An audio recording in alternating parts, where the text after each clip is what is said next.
folks. Thanks so much for being here today. Talks at Google is excited to welcome Hillary, Deuki, and Matt here today. I'm just going to do a quick little intro of them and let them do their thing. Hillary, right over here, is Eater.com's senior reports editor, where she writes and edits stories that track where the restaurant industry intersects with national trends, public policy, science, technology, and pop culture. She joined Eater in 2013 after working her way up through the New York City restaurant scene. A New Jersey native, she recently relocated to San Francisco from Brooklyn, and she's enjoying the better weather.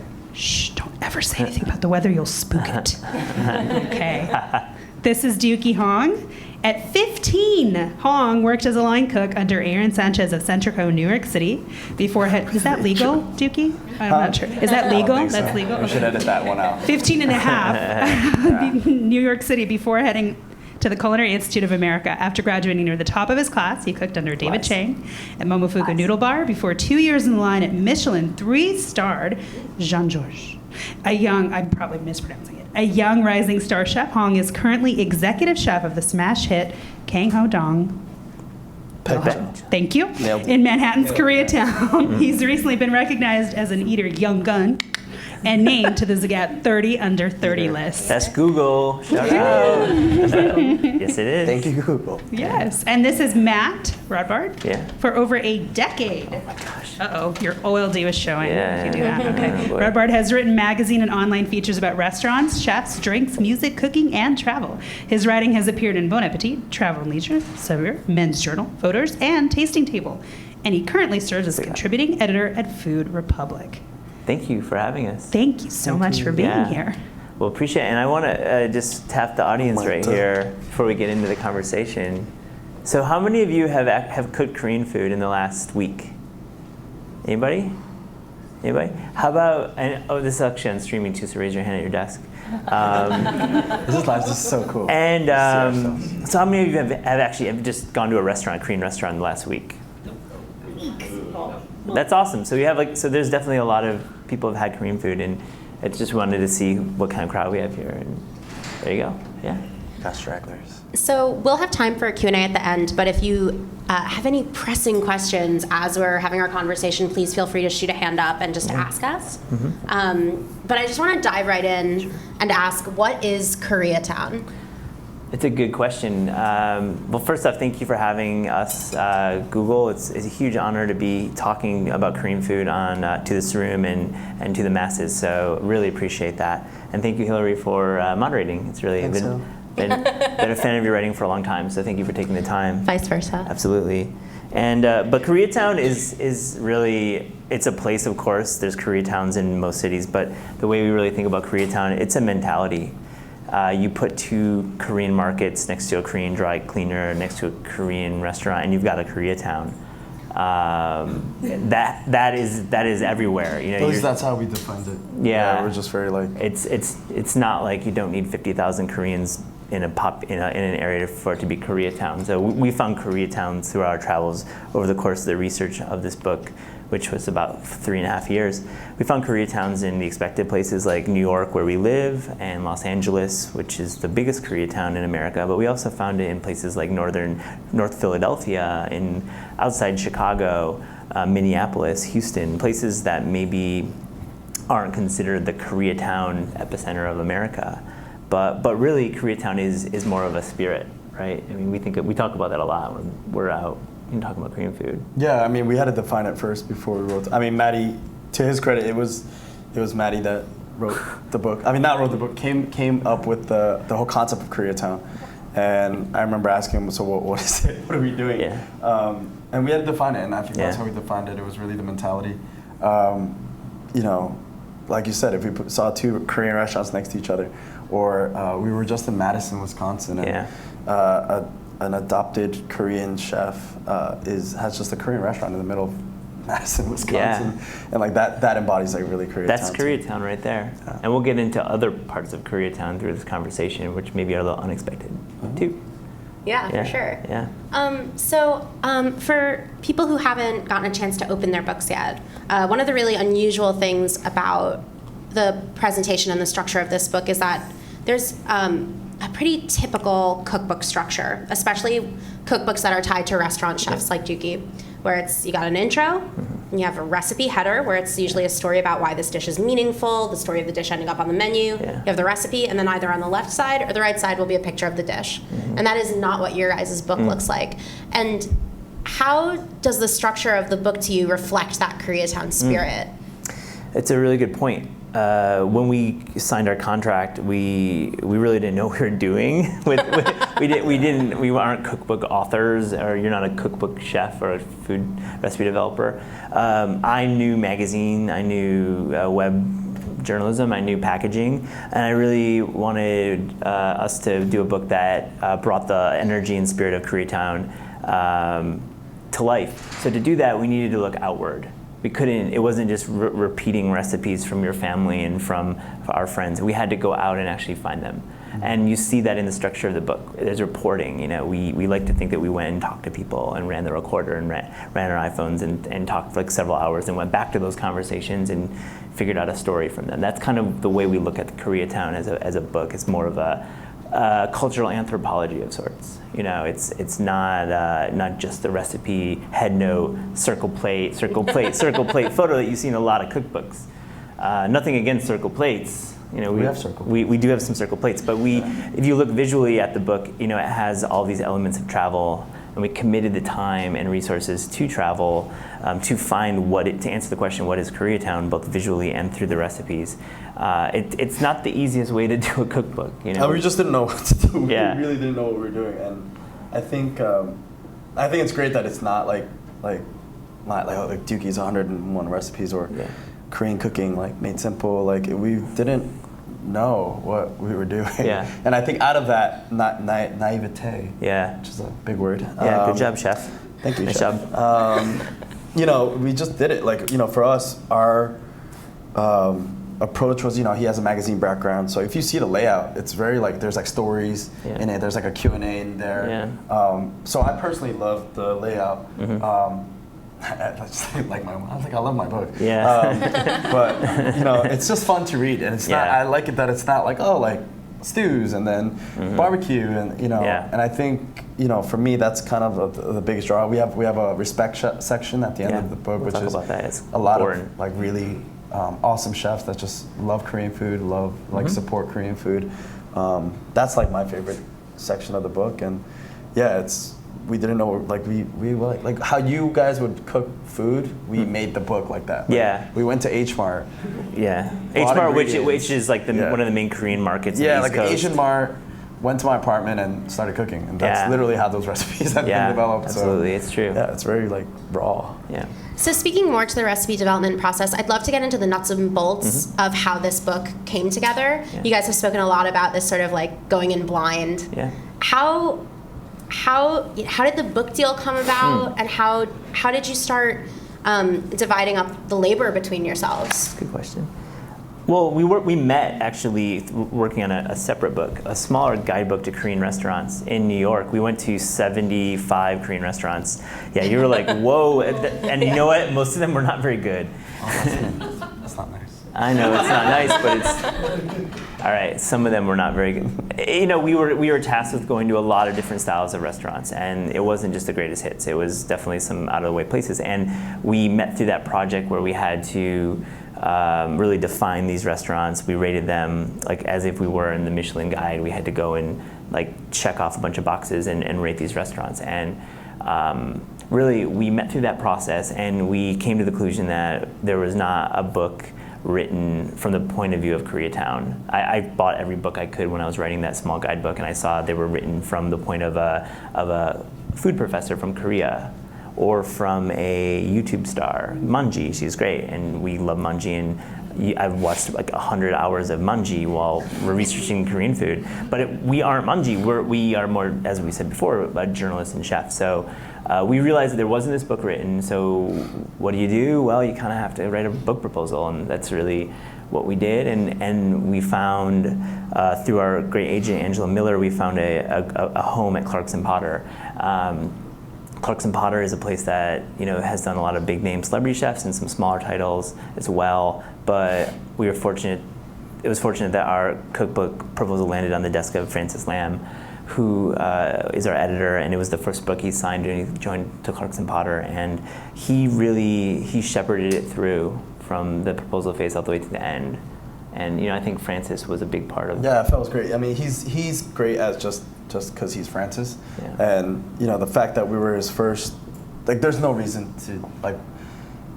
As bad as this, like, we're proverbial nobodies, and Mm-hmm. for him, he could have gotten the deal from any, like, he can choose whatever chef he wants to work with, yeah. whatever writer or whatever personality he wants to work with, and he really believed in the project. And then I think because he believed in it, like, we always believed in it because we Yeah. can just toot our own horns. Like, Yeah, oh, it's so awesome. Yeah. And then when you get somebody like Francis, like, oh, this is awesome, then you start really believing it, and then that I think that becomes passion, and that becomes like, okay, we can go to that city, and that kind of kept me going. Like, FL was kind of like my like spirit, and like it's like, hey, he believes in us. Like, Well, that's it's what an okay. editor does, right? And It's like, he does. He sees it through, and he shows that he's committed to our idea. And I'll say this: we didn't have a million offers. We had multiple offers, but we didn't have a million offers. And it was 2 offers. Yeah, we had a few offers, and it was honestly something that we.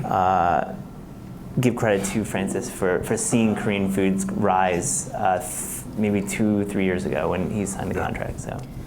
So I want to sort of scope out to some cookbook context. When you look at the cover of a cookbook, including the Koreatown cookbook that you have in front of you, the way the authorship is billed is very coded with meaning. So this book could have been Deuki Hong with Matt Rodbard, could have been the way it ended up. Yeah. It could have just said Deuki Hong, and then maybe somewhere inside the book it would have explained that Matt existed. Sometimes chef-driven cookbooks don't have a writer listed anywhere, and it's an industry secret, who worked on it. Yeah. And your guys' cookbook, flat out, you guys are on the same level and says Deuki Hong and Matt Rodbard. Can you explain a little bit about what that means, both symbolically and like practically speaking? We are a team. It really means that. We could not write this book without each other, and it's truly the best kind of partnership. I'm not a hired gun to write cookbooks, and as you said, Deuki's not like a celebrity TV chef. So we both needed each other. I needed to ask you a million questions. That wasn't your first choice. No. Yeah. I'm just saying. Just want to throw it out there. But anyways. Whatever. No, and just to go on that, like, I think a lot of people get it confused because it is a Korean book or a Koreatown book. They think the Korean guy on the project kind of spearheaded it. This was all his brainchild, and I just kind of hopped on, and I was just like, oh, like, yeah, dude, that's awesome. Like, what do you need from me? And it's, he's not Korean, if you didn't realize. He is pretty much Korean, but for us, and we said it in an earlier conversation. I think that like we're friends also. So like, it's true. We're not like we don't clock in and be like, all right, let's do this event, and like we talk about outside stuff, and we've developed a friendship. We've traveled for 2 years together, so like even if you like hate each other, like you like kind of like it's just out of like that relationship, and I think that genuine friendship kind of yielded a better product. I didn't want to disappoint him. Hopefully he didn't want to disappoint me. Yeah. There was that mutual respect. And we didn't want to disappoint our publisher, and we didn't want to disappoint There's just a lot of that. Korean Americans, Koreans who, and we'll talk about the food. Like the food is so important, and we needed to make sure we got the right recipes in there, and we wanted to make sure we got the right head notes in there, and that each of these recipes had the story that really exists. This book wasn't about like Deuki or Matt, so it didn't matter what name. Obviously nobody in this room knows, except my friend over there. Which is great, which is fine, which is awesome, because it's really about the story. It's really about what we want to tell, or the story we want to tell. And we always kind of, went back to that. Like, you won't see our faces, except, I guess, our intro. But you won't see our faces, like, plastered on this book. Right. Which nor should it be. Yeah. So it was a very, like it's our baby, Yeah. and we kind of approach it that way. Any questions at all in the audience? There you go. Yeah. It's like a little study group, don't Yeah. It's like a little intimate. Wanted to hear a little bit more about it. So the first question was, how did we come together for that 75 project? And I'm reflecting on my answer, and I was a little harsh. We did not go to mostly bad restaurants. I think that came out very incorrectly. We went to a lot of very good restaurants. We've been in California for so long that the food in California is so good. The Korean food here is amazing. So that's why I'm like got a little hate towards New York, but I do love New York. So anyone in New York, there are restaurants there that are very good. We're in good. So we met on the project. It was funded by the Korean government, by the Korean Food Foundation, and they had that kind of vision to create this guidebook, which was naming 35, 40 of the best Korean restaurants. We met each other through just dialogue, through talking about our results. We had this big meeting where we went over the results and picked our top 30 restaurants. So that's how we met, and then we just continued talking. I think we just wanted to go out and eat Korean food, pretty much. I was like, hey, do you want to grab some kalbi jjim? And we went.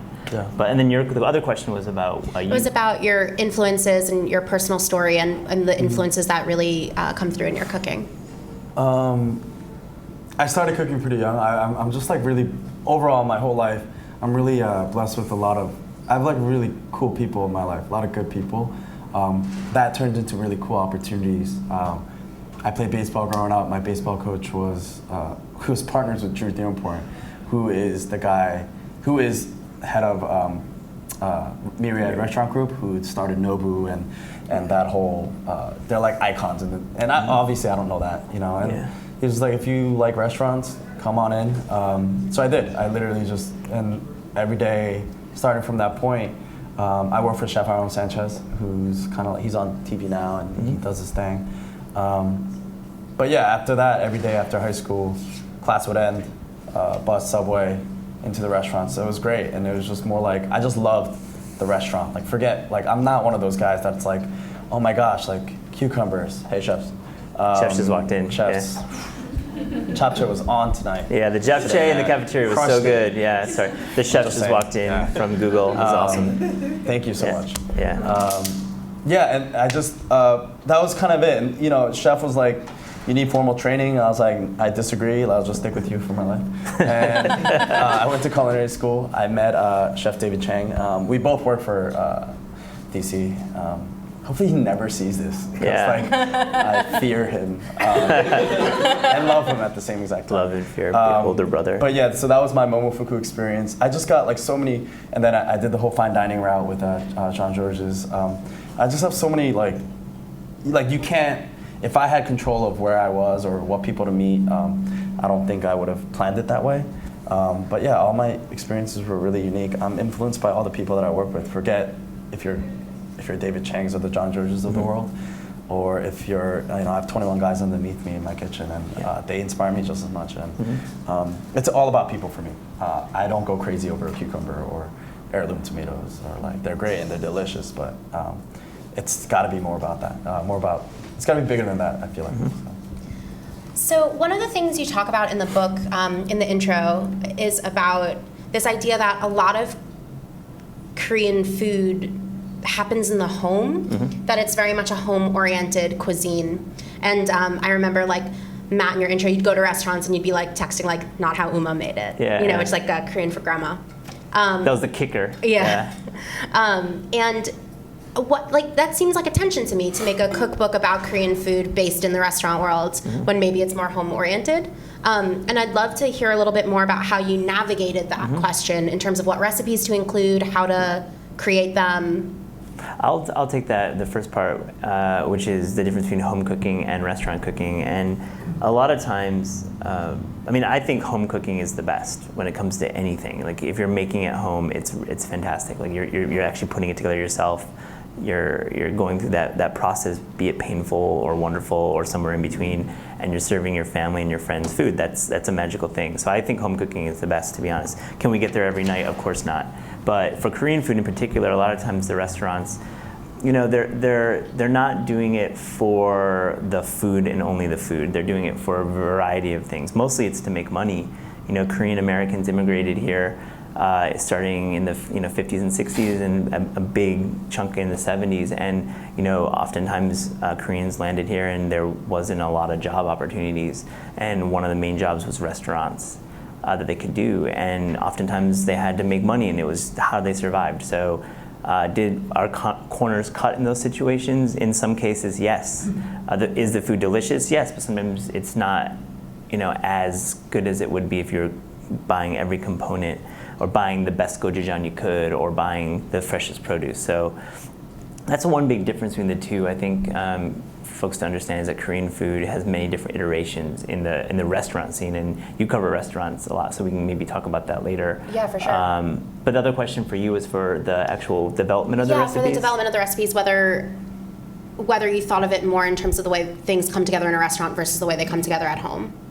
It's just two totally different mindsets. I think a lot of the recipes developed in the book, half are like from my mom and half are like, there's no standardization in like Korean cooking, and like you ask like a Korean old guy or like a mom, they're like, just a little bit of that, a little bit of this. It's like there's Italian a word grandma. for it, sonmat, right? Yeah, hand cooking? Sonmat. Sonmat, yeah, and it's like hand cooking, right? Yeah, which is just a lazy way of, I'm not gonna measure it, you know? It's true. It's I don't know, and that was hard to stand, because, you know, even when we were cooking, I would just adopt that. So literally how we made this book was, I cook, Maddie was right next to me with a laptop. Yeah. Hey, what you put in there? How much did you put in? Yeah. Did you put that in? Do I have to put that in?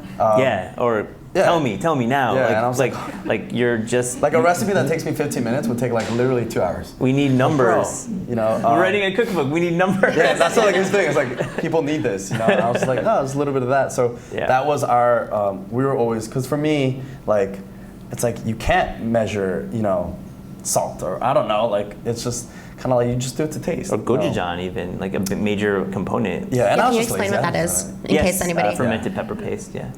Korean fermented chili paste. So like Korean food is like pretty much based on like the fermented flavors, like changs, right? So doenjang, soybean paste, gochujang, which is Korean chili paste. It's kind of redundant to say Korean. Yeah. And then soy sauce, kanjang, right? So those are kind of the three, and then everything else kind of stems off of that. I see that. So another topic that you guys bring up pretty quickly in the intro to the book is the importance of tradition in Korean cooking. Mm-hmm. And I was thinking about like approaching this conversation being at Google, where creativity is paramount, innovation is paramount.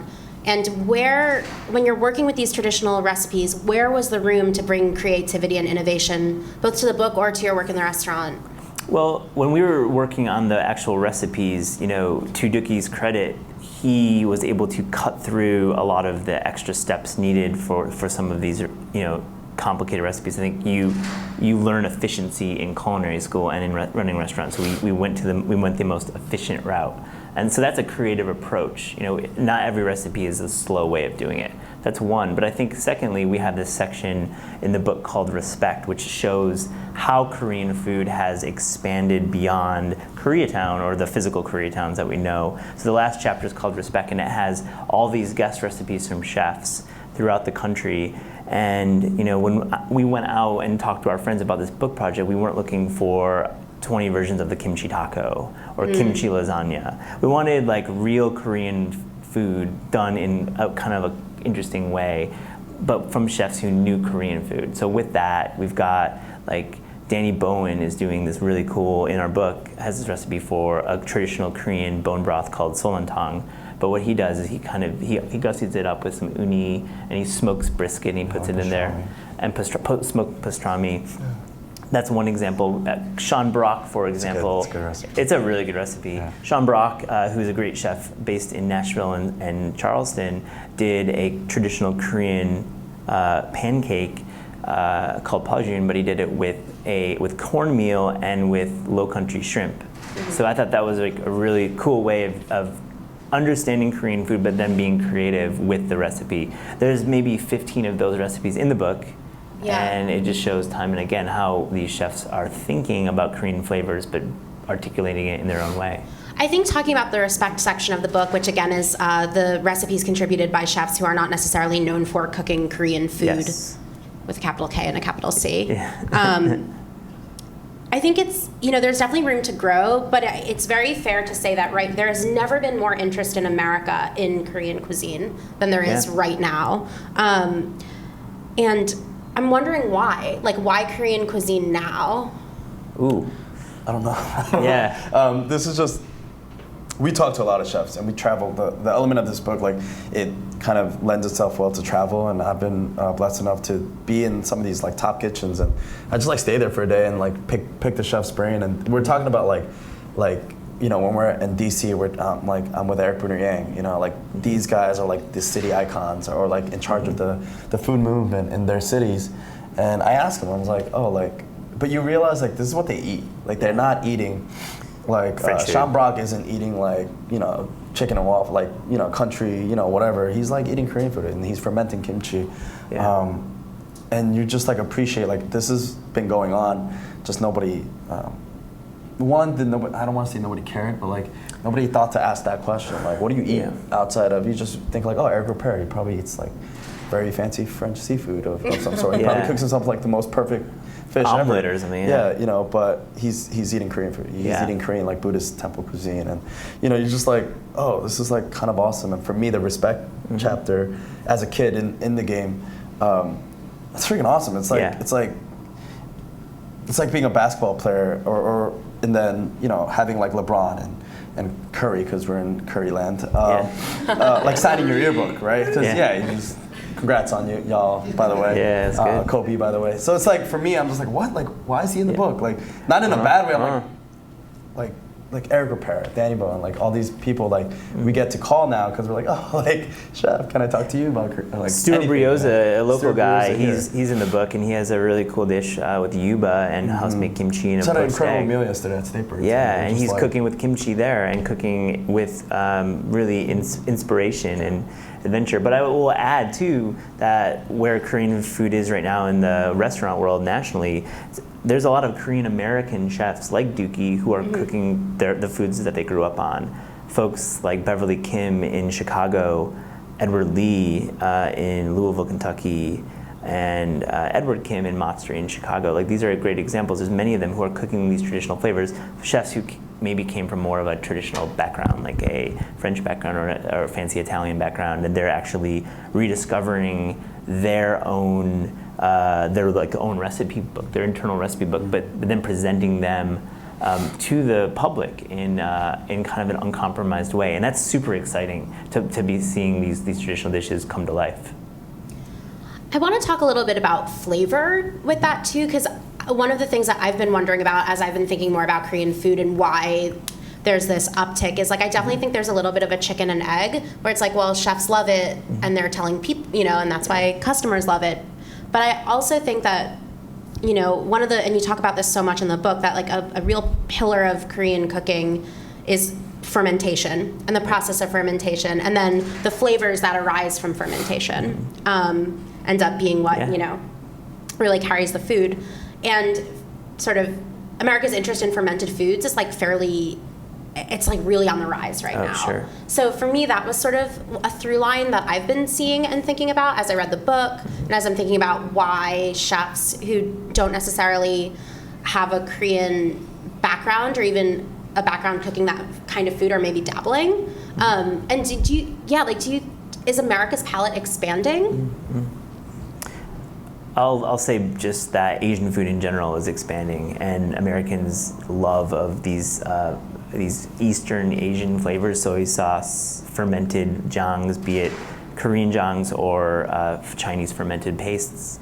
You know, noodles from Asia are ramen kicked it off, but now laksa, pho, you're seeing these flavors, these sours, these very like Asian flavors. Fish sauce, for example, you're seeing fish sauce everywhere. You're seeing fish sauce on Brussels sprouts. I mean, Brussels sprouts aren't a part of the Asian like vegetable, you know, category, you know. So I think you're just seeing the American palate is changing. I mean, do you see it in your restaurant too, right? I mean, I think, it started for me in 09 when I was working at JG and John George's, sorry.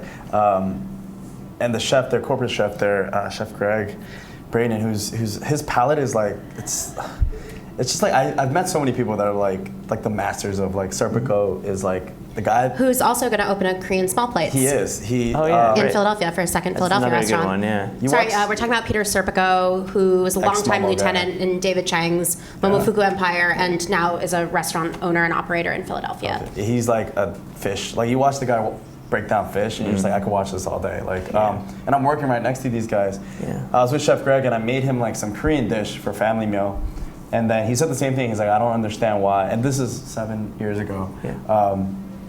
Like, why isn't Korean food, like every flavor profile of Korean food, it hits what Americans like: sweet, savory, spicy. And I said, I was like, Chef, I don't know. I'm just a kid. I don't know what you want me to do. But I understand it more and more now because it's not anything. There's nothing crazy about it. Like we're not doing anything crazy. The food has been it existed for a while. Yeah. I just go back to that kind of that fermentation flavor and that I just think it's that extra layer of umami where you can't fabricate it in.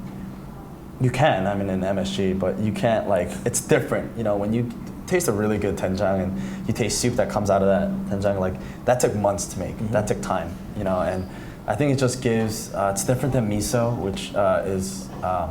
No knock on miso, just they're different. They're very doenjang different. And miso. So don't say, doenjang is Korean miso because please don't say that. You know, please don't say that. They're very different. It's very different. Let's take that out of.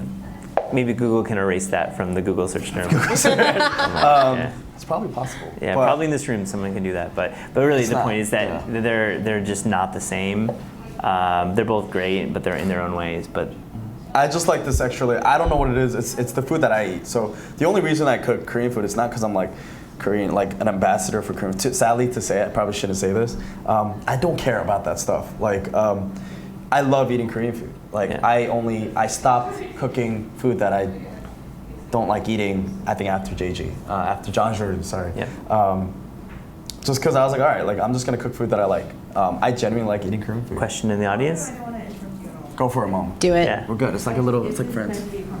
Yeah. Absolutely. So I've also, that's crossed my mind, because Korean food. She's bringing up the idea that part of this why Korean food now is that the generation of chefs coming up, people like Deuki, have the language skills, have the cultural savvy to navigate things like marketing, like press, like how to word a menu to get people in the door. With your restaurant, Deuki, do you see who comes to eat? Who's coming to eat your food? White people. No, I'm joking. No, I mean, even going back onto that, it's right. Our parents' generation wasn't, they don't care if a Michelin guy comes in or you coming in or editor coming in. It was really a for us, by us kind of mentality. Yeah. We made Korean food and we built Korean restaurants because we missed what we ate at home, or my parents missed at home.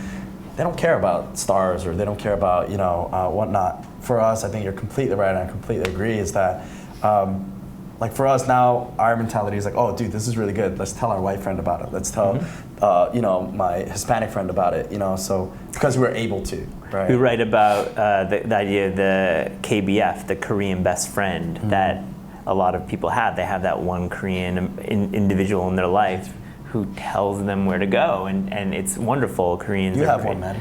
I have one here, and I have another one. It's not me. No. I didn't see my name in your intro. Yeah, well, I've whatever. got a good friend who lives in Oakland who was my gateway to Korean food. But I think everyone has that, and it's so beautiful to go to a restaurant and have your Korean best friend show you all the dishes that, not just the barbecue, but order Kobe Jim or something cool like that. Sorry, whoever comes to my restaurant. A lot of people come to my restaurant. A lot of people come to the restaurant. And that's crazy because it's we serve a lot of people a day, and y'all know in the back how much, because they serve Google, but we do those kind of numbers. I'm not used to it. The biggest restaurant I've worked for was Momofuku. It was Noodle Bar. Wasn't even Noodle Bar big, does but volume. it was just lines. Okay, and it's one of those good worries. Why are you complaining about people lining up at your restaurant? But it's kind of when you're at, for me, I don't need to fill a quota. I want, if we're feeding 100 people, I want it to be a damn good meal. But I think it's harder to control when you get to the 600 and on the weekends 900. And to your credit, when you go to Kanghodang Baekjang, his restaurant in New York, you're having tenjan jjigae, which is the fermented bean paste stew, and it's the best in the city, and he's doing it for 900 a night, and it's crazy that to do that at that volume. I mean, it's really, really impressive. And it's not easy, and we want to cut it. We were even talking about should we stop accepting reservations and stop accepting people at a certain amount just to ensure quality, how ramen shops do.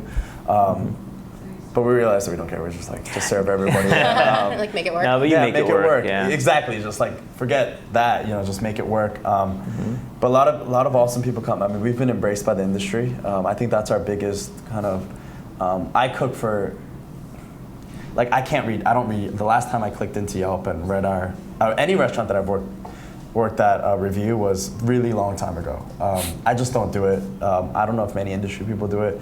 I don't cook for. I cook for the industry people, you know, and I feel like that's.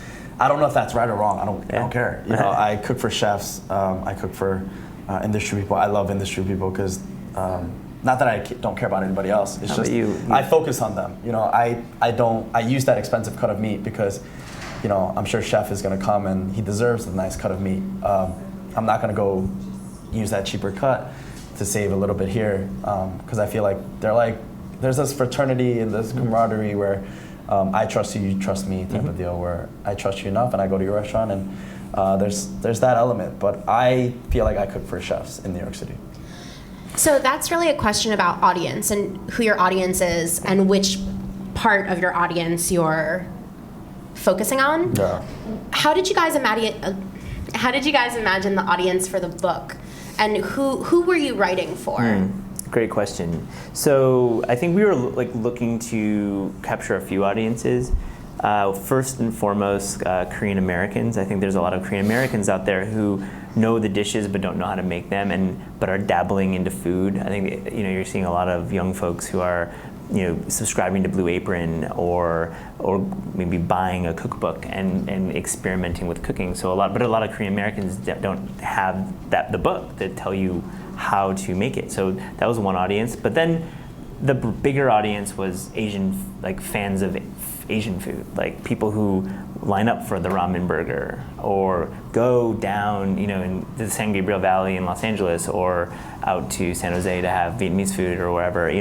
Those folks, Asian or non-Asian, whoever they may be, we're writing that book for them because we want them to see that Korean food has a lot of personality and there's a lot of intricacies there. And we did the work. We went through all these dishes and told the stories in the head notes. And so it's for that audience. And then, I don't know, who else?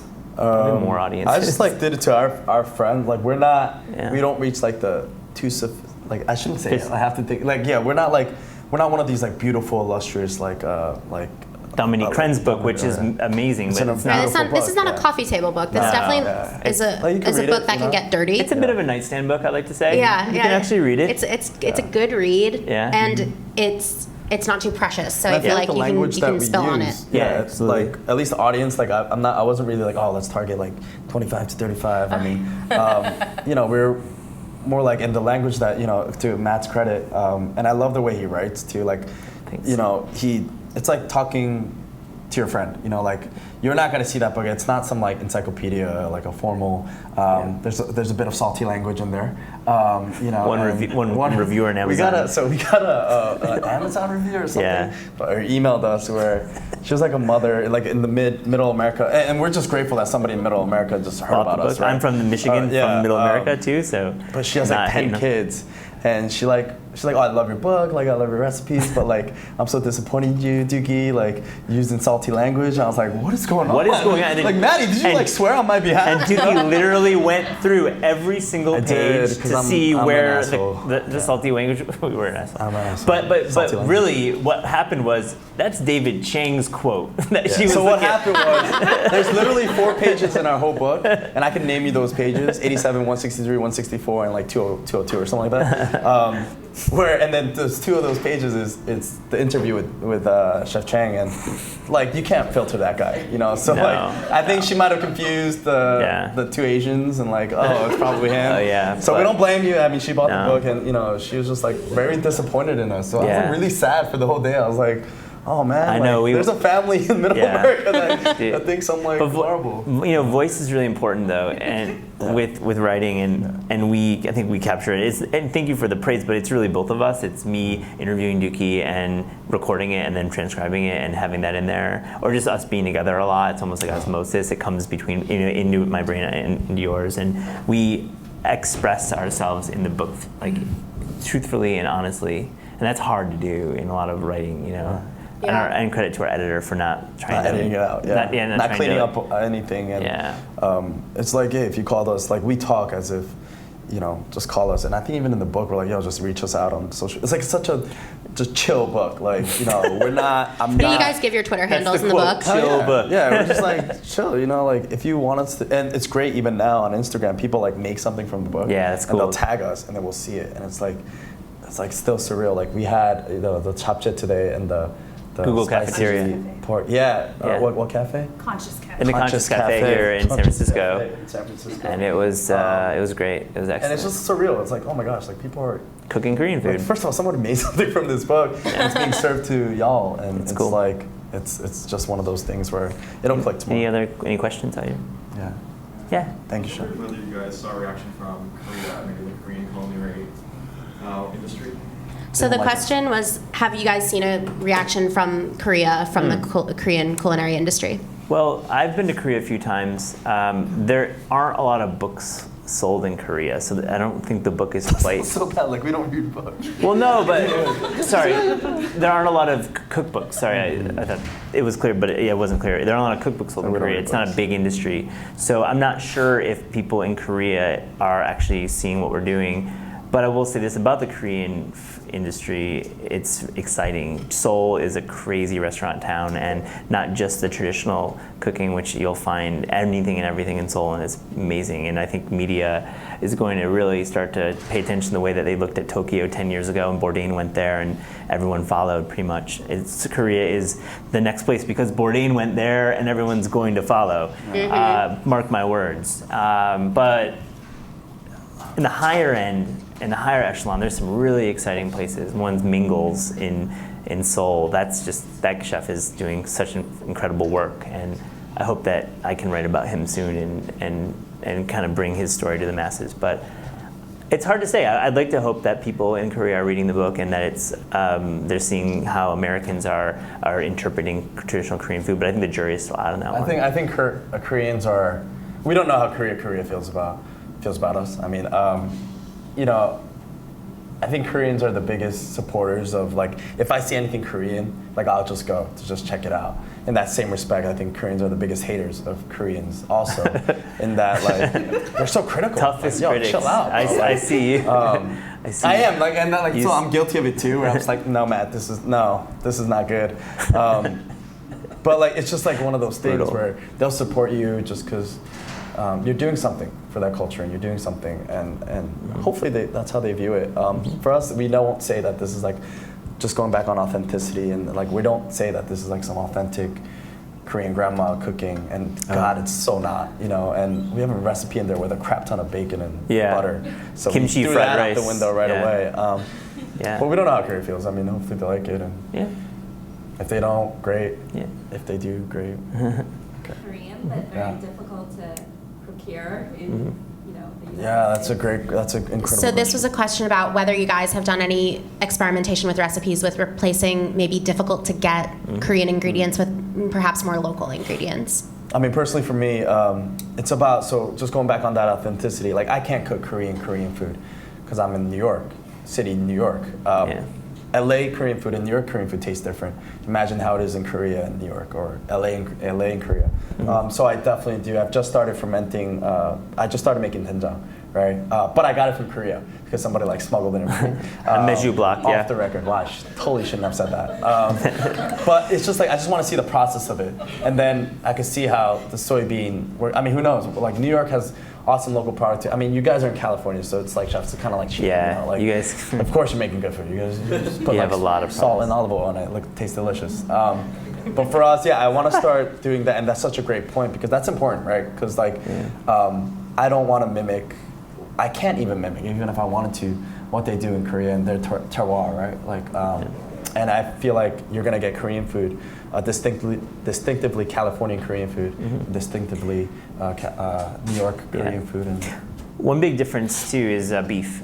Beef barbecue, for example, is different here than it is in Korea. I mean, beef in Korea is incredibly expensive. There isn't a lot of land to raise cattle, so it is expensive. They get beef from places like China. Pork is also it's less expensive, but it's expensive, and they get pork from like Argentina.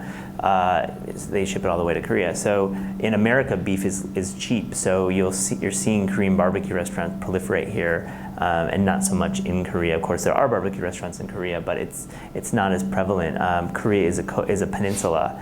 There's 1,500 miles of coastline in Korea. And so with that, seafood is essential. It's fundamental in the diet. That's different than here. Here it's beef, it's pork, it's barbecue, it's grilling, it's bibimbap. It's a lot more beef and pork driven. So that's a big difference between the two. I thought I saw another hand back there as well. Oh, there are no more questions. No, I think that's absolutely right. And I don't want to speak for chefs when I have a chef sitting next to me, but there's only so many tools that a chef works with. You have temperature, you have flavor, you have texture. That's that's what you have, And I think your point that that myriad possibilities that exist within Korean cooking is, I think, a big driver of what's attracting American chefs without Korean cooking or heritage backgrounds to it. I think that's 100% true, and it's something you guys cover in the book, actually. Yeah. But also the health comment is really interesting to me because it is a really big part of the Korean diet, really the East Asian diet. It's low impact and high flavor. And I mean, that's our next book, Low Impact, High Flavor. 101 Korean recipes for your health. Right, exactly. We could sell some books. But really, it's dairy-free, pretty much, except for a few things. It's gluten-free, pretty much, except for a few things, and incredibly delicious. And the fermented element of it just draws out so much flavor and really makes protein less important. Namu, seasoned vegetables too, not fermented vegetables, seasoned vegetables are a huge part of the Korean diet, and those are incredibly healthy. Also, you just look at the Korean population in America and in Korea, it's a very healthy, healthy population, except for all the drinking. Which I was what I was going to transition to, because there's a whole section in the cookbook about drinking food, and why does that get its own section? It needs its own section. Well, it does need its own section, and we gave it the space. What do you want to say? I mean, you own a restaurant in Koreatown that is open until literally 6 a.m. on Saturday. No, it's not good. It's nothing good happens. It's true. At that time. There's nothing right about that in any city. But we drink a lot. I don't know. It's like not binge drinking though, like stupid college kids in America. Different. It's like grown adults in like business attire and like and they complain drinking like stupid college kids. Yeah, like drinking like stupid college kids in America. But it's just like I feel like Asians are, as you can tell, very socially awkward, so they need alcohol to like break it, or I don't really know. I don't know the science behind it, but soju is essentially cheaper than water there, and it's like, bro, like. And soju is the traditional Korean spirit. It's like a rice fermented or a distilled rice spirit. Yeah, and it's just kind of like, okay, like, let's drink. I don't know, and but it's not like we're like cocktail mixologists. We're just very simple minded. Can you tell me a little bit more specifically about the food and sort of the relationship of food and drinking? Well, there's a great harmony between drinking and eating in Korea. So you're not just going to the bar and having 16 shots. You're having a full spread, banchan, the plates that arrive before the meal arrive, and then you have a really hot soup, and maybe have some mackerel, or there's like all these dishes that are specifically for drinking, and it's kind of meant to prolong the drinking session, so to speak, when you're out with your boss, or you're out with your friends, or you're out with your peer circle. So you can go out to 2 or 3 of these pochas, and then maybe a restaurant, maybe a karaoke. You'll have to eat to prolong it, to power yourself through it. So I love we have a spicy clam soup, which is like a really classic pocha dish that it just, when you're kind of had a few too many, and you start drinking that warm, fish stock and peppers, and it's really light, and it's just like it's like rejuvenating. And so essentially, like what happens at our restaurant, or what I've seen in the past year, is that, and usually it's like a K-Town run, I guess. It's just so bad. You eat dinner. Usually they'll eat dinner, and I've seen it multiple times. It's not like an occurrence, like, oh my gosh, it never happens. Like, they'll eat dinner at our place, go out, drink, pregame or whatever, and then they'll hit the clubs. Preferably Circle, New York City, which is your hottest Asian nightclub in New York City. They're gonna Hot like tip. that. Yeah, hot tip. And then they'll come back to the restaurant. So literally, I'm like, bro, I saw you 4 hours ago. What are you doing? And they're like wasted at this time. And but in every element of their stop, they're drinking. Sometimes with food, sometimes without food. But it's that relationship. They'll go to like a pocha, right? They'll where it's just like pretty much a night market, not necessarily a gastropub. It's just like really good stews, a lot of salty, savory dishes. Fried chicken too. Yeah, fried chicken. That goes along with a lot of the soju and makgeolli. So there's drinking involved in a lot of it, and I don't know why, because Koreans are like, our body's not built to drink. Asians aren't built to drink. I think there's like a science behind that. You guys are smart, y'all look it up somewhere, but we do, and it's a big part of our culture. I know our time is winding down, so I have some lightning round questions for great. you. So I'm going to ask them fast. You're going to answer them fast. Okay. For novice and beginner cooks, where should they start in your cookbook?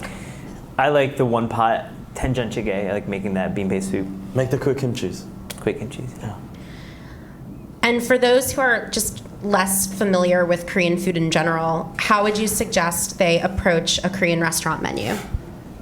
For me, ask a lot of questions. You just go in and go in with maybe a little bit of a plan, but like I'm gonna have a soup, I'm gonna have a barbecue, I'm gonna have maybe a pancake, but just start asking questions. It's so important. I don't think you're gonna get any answers from like Korean accounts, but whatever. I mean, pick something. Hopefully it tastes good. Roll the dice. Yeah. What do you want me to say? Do you have any recommendations for good Korean food in San Francisco, or is the answer get on a plane and go to LA? It's a very San Francisco is not doesn't have an abundance of Korean restaurants compared to other cities like Los Angeles, but honestly, I interviewed in the book. I went to Open up one here. Oh my gosh. This crowd, wow, we felt the Serious. Someone just asked when you're going to open here. If the right opportunity. I mean, I would never. So I'm a big Chinese food went there. You need to come. Yeah, I like that idea. Chef Danny's a good friend, and Chef Corey is here. So let's talk about Corey Lee. Oh yeah, let's do that. Let's talk about Corey Lee. He's the chef of Bennu. He just got his 3rd Michelin star. Korean American. That's all I have to say about Chef Corey Lee. I admire that man. I worship the ground he walks on. To put it lightly. I think for just a little more background, the food that he's doing at Bennu, sort of in the same way that you see chefs of Korean American heritage in America, they wouldn't say like, no, I'm not cooking Korean food, I'm cooking American food, and for me, American food means flavors from my childhood, ingredients from where I live, and techniques that I grew up using. So somebody like a David Chang, for example, to me has a lot. I feel like he's in conversation with what Corey Lee is doing at Bennu too. It's a great point. Yeah. And I think Dave brought up Corey in your book in that interview. Oh, I think he has a similar opinion that Deuki has, that Corey's doing. Maybe not that intense. Not that intense, but he's a very important figure in talking about Korean food in America, and he's here in San Francisco. I like Brothers Barbecue. That's another place. I think that's fantastic. Wait, I have to say this one thing about Bennu.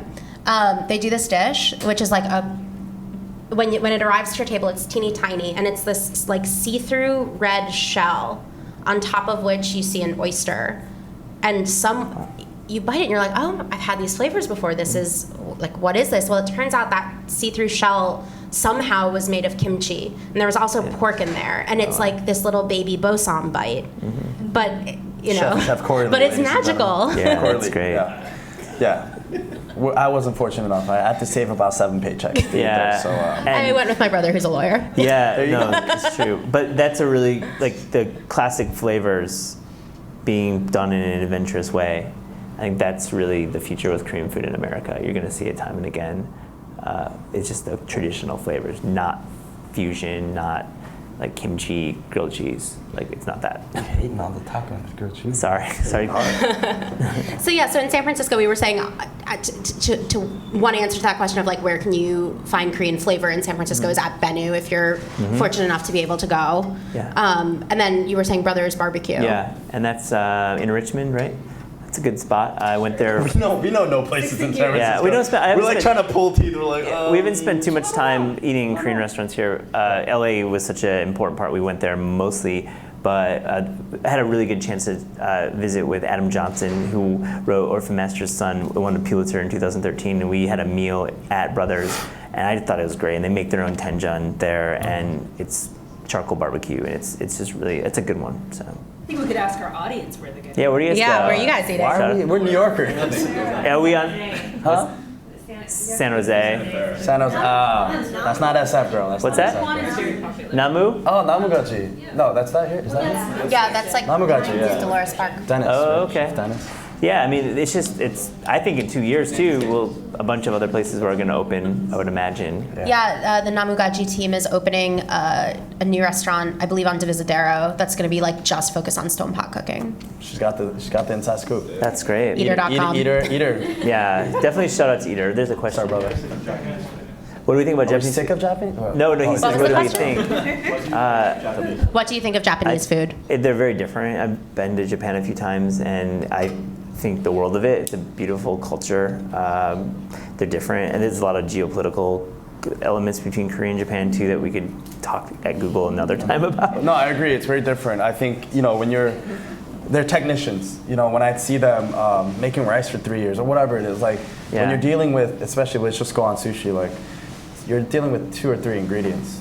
So you're not masking anything. It's how you cut the fish that affects the texture, and that affects the taste of it and the experience that you eat. So how you season your rice. So all of that, like for me, it's like when I see less ingredients, that means a lot of technique has to be a give, right? So I respect that cuisine so much. I think a lot of what I do, it comes from Japanese cuisine too, and that's okay. Got to shout out a really great book about Japanese food called Rice Noodle Fish. Oh, it's so good. You have to read Done by it. Bourdain Books. Matt Golding's the author. Highly recommend it. It's fantastic. It's really.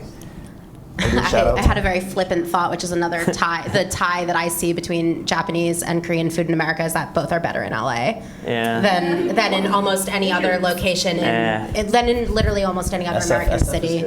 Yeah, it is really good. Yeah, for a lot of yeah. stuff. SF is No, good. it's just there's Los Angeles as a culinary powerhouse in our country has a few really niche areas where they just really excel, and Japanese food in LA is incredible. Yeah.